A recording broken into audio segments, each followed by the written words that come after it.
Iran तेल अवीव समेत पूरे मिडिल ईस्ट पर हमला करके दुनिया को दहला रहा है और जंग का आज 8वां दिन है। ट्रंप दावा यह कर रहे हैं कि ईरान को पूरी तरह से उन्होंने कुचल दिया है, लेकिन ईरान है कि वो झुकने का नाम नहीं ले रहा है, वो हमले और तेज कर रहा है। बड़ी खबर यह है कि ईरान ने दुबई और बहरीन में एक बार फिर से अटैक किया।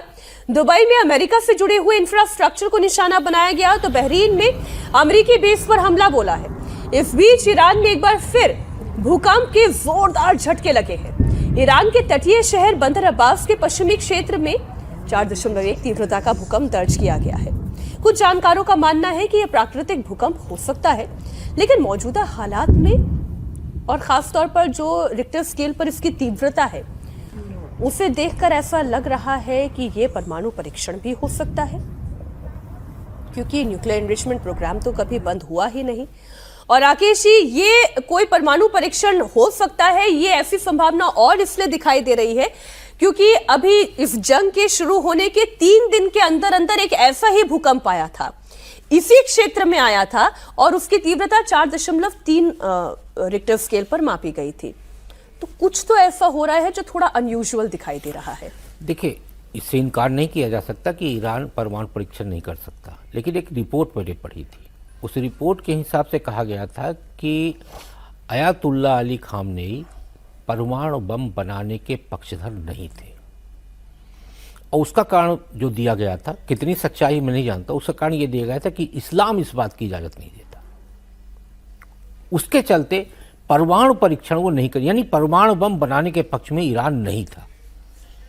तो इतनी जंग किस बात की हो रही है? वो न्यूक्लियर एनरिचमेंट क्यों चल रहा था? नहीं, देखिए क्या है, अमेरिका की तरफ से जो ये तुर्रा दिया गया कि परमाणु परीक्षण कर सकता है या परमाणु बम ईरान बना सकता है, वास्तविकता ये है कि अमेरिका यानी ट्रंप की नज़र तेल पे थी।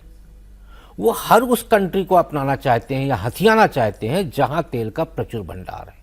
अमेरिका दुनिया का एकमात्र तेल का मालिक बनना चाहता है। अब उनके अंदर क्या था, ट्रंप इस मुगालते में आ गए थे कि हम अटैक करेंगे। ईरान के अंदर सत्ता पक्ष के खिलाफ जिस तरीके की बगावत चल रही है, उसमें बाहरी और आंतरिक दबाव के चलते सरकार और सेना अमेरिका के सामने सरेंडर कर देगी और ये युद्ध जो है 24 से 48 घंटे में खत्म हो जाएगा। लेकिन अपने यहाँ एक कहावत है कि बिना सेनापति की जो सेना है बड़ी आक्रामक होती है, और ईरान जिस तरीके से अमेरिका और उनके साथी देशों पे हमला कर रहा है, उससे यही स्पष्ट होता है कि वहां की सेना बिना सेनापति के बहुत आक्रामक हो गई है और वो मरने और मारने पे उतारू हो गई। ये मैं एक छोटा सा रिएक्शन अजीत जी इस पर भी, फिर मैं अगली तस्वीर के भी दर्शकों के सामने रखूंगी। इराक में भी यही हुआ था। जॉर्ज डब्ल्यू बुश लगातार कहते रहे थे कि इराक के पास जो है WMG है और ऐसे में हमें दुनिया को बचाना है, और उन्होंने हमला कर दिया, बाद में कुछ नहीं निकला। यहां पर भी परिस्थिति क्या वही है या परमाणु बम बनाने की तैयारी कर रहा है ईरान? देखिए, ईरान तैयारी तो कर ही रहा था, हालांकि अभी तक वहां तक नहीं बम बनाना चाहता था। बिल्कुल, मतलब तभी तो उसने यूरेनियम का इनरिचमेंट का जो उसका प्रोग्राम था, उसने 60% तक यूरेनियम इनरिच किया हुआ था। वेपन ग्रेड यूरेनियम जो होता है वो 90% इनरिचमेंट की जरूरत होती है कि 90% इनरिच्ड यूरेनियम से आप वेपन ग्रेड यूरेनियम होगा, वहां तक नहीं पहुंचा था ईरान। अभी 60% तक उसका यूरेनियम इनरिचमेंट था जो उसके सिविल न्यूक्लियर प्रोग्राम के लिए था। ईरान का दावा है कि हम सिविल न्यूक्लियर प्रोग्राम के लिए यूरेनियम इनरिच कर रहे थे, हम वेपन ग्रेड यूरेनियम नहीं बना रहे थे। अभी उसकी इस बात पर यकीन नहीं करने का कोई कारण नहीं है। हमको भी लग रहा है कि वो यूरेनियम इनरिच कर रहा था सिविल न्यूक्लियर अपनी जरूरतों के लिए, वेपन ग्रेड यूरेनियम नहीं बना रहा था।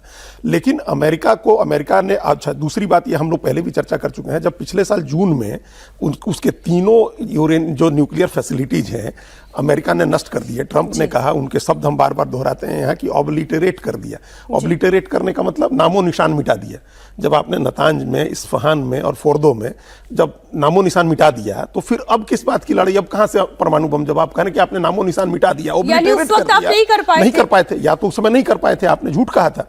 तो अब ये जो लड़ाई है ना, ये कह दिया था, इस समय झूठ बोल रहे। हाँ, ये भी हो सकता है। दोनों चीजें हो सकती हैं। ईरान के लोरिस्तान में इस वक्त हवाई हमले की खबर आई है। IRGC के ठिकाने पर भयंकर बमबारी हुई है, और वैसे भी आप जानते हैं कि चाहे वो IRGC हो, वहां की टॉप लीडरशिप हो, वो पहले ही हमले में उसका खात्मा हो चुका है। इस वक्त कोई अगर यूं कहे कि कोई बड़ा गाइड है IRGC के पीछे, अभी ऐसी कोई जानकारी नहीं आई है, लेकिन नियम तो उनके पहले से ही तय हैं। उनके एनिमी पहले से तय हैं, उनके टारगेट क्या होंगे वो भी पहले से तय है। इसलिए इस वक्त ईरान की जो IRGC है वो भी लगातार हमले कर रही है। लेकिन ये जो ताजा तस्वीर है वो लोरेस्तान की है, जहां पर हवाई हमला हुआ है। धमाके से दक्षिण पश्चिम ईरान दहल रहा है। डेजफुल में अमेरिका इजराइल का अटैक हुआ है। यहां पर भयंकर तबाही हुई है।